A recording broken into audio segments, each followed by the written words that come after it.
بسم الله الرحمن الرحیم.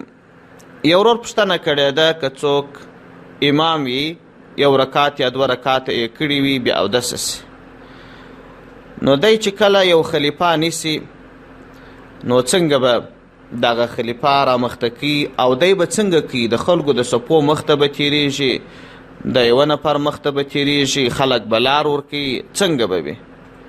د دغه ورور د پوښتنې په جواب کې باید ووایم چې یو خلیفه نیول دي، استخلاف چې ورته وایي، چې دی بیا اودسه سو، د شا د طرفه څخه یو څوک رامخته کي، پر خپل ځای باندې یې دروي او هغه ترتیب یې شریعت مقدسه ټاکلی دی چې پر پزه باندې به لاس ونیسي چې ما اودس مات سو، او که سجده د سهوي ورباندې لازمه وي پر تندي به لاس ونیسي چې پر ما سجده د سهوي سته.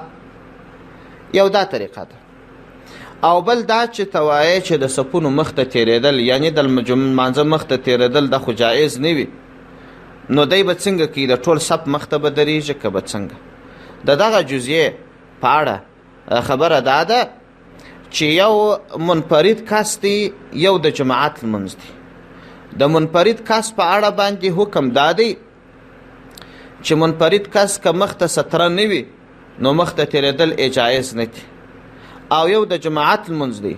د جماعت د لمانځه حکم دا دی که چیرې د امام مخته ستره ولاړه وي، یو څوک کولی سي چې د امام او د مقتدیانو په منځ کې د دې صف په منځ کې تیر سي. د هغه ستره د امام دا ستره د قوم دپاره هم ده. نو دلته چې دی امام و، هغه کس یې رامخته کي، پر خپل ځای باندې یې ودروي، هغه مخته ستره سته، دی کولی سي چې د دې صف مخته تیر سي او لاړ سي خپل اودس تازه کي. الفقه الاسلامي وادلته، جلد صفحه 941. السلام علیکم ورحمة الله وبرکاته.